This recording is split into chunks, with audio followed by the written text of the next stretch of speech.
Hello everyone, welcome to my channel. I hope everyone is having a wonderful day. Before starting the video, please go ahead and hit the subscribe button and give this video a like up.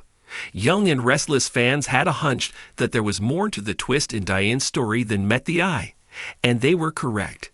It's clear that the devious Diane is colluding with someone, but who? Keep reading.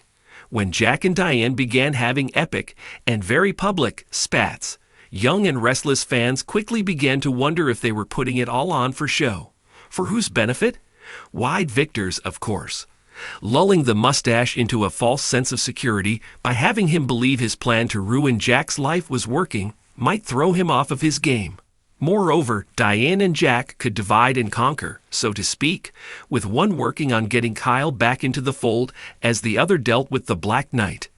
But developments after the fact threw that theory into question somewhat. Diane was fired from Jabot and moved out of the Abbott Manse.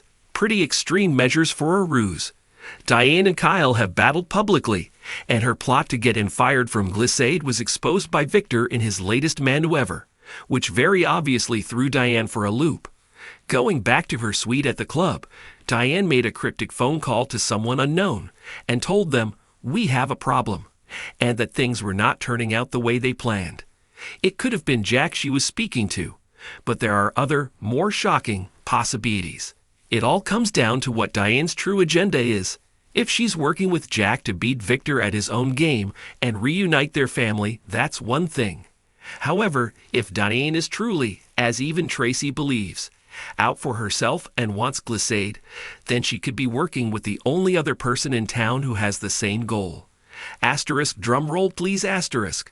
Audra Charles. This would be shocking given that Diane has historically had nothing but utter contempt for her son's former bed partner. But no one wants Kyle fired more than the ousted ex-CEO, which is exactly what Diane asked Victor to do. Audra has also told Nate she's bent and determined to fight to get back what's hers. But Audra's not the only possibility. Unfortunately for Diane and her mystery partner, Victor turned the tables on her by exposing her to Kyle. This was clearly not in the plan. Diane obviously didn't intend for Kyle to know that she was behind his would-be firing, which suggests that either A, she is colluding with Jack, or B, it presented an unforeseen setback in a plan to take over Glissade. If Diane had been able to convince Victor to hand over the reins of the cosmetics company to her to hurt Jack, he'd have had no more use for it. Meaning another investor could swoop in and join Diane.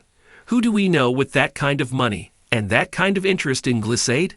Why, none other than gone but never forgotten Tucker McCall. That's who. Diane and Tucker worked together in the past in Los Angeles, and it was he who helped spring her back from the dead return on the Abbotts. With his son Devin getting married next week, it would be a timely return for the beleaguered businessman and father. He may even be the big shock that will rock Dabby's wedding, as his unscheduled arrival would certainly stir the pot. What with Ashley back and the bride hating his gut.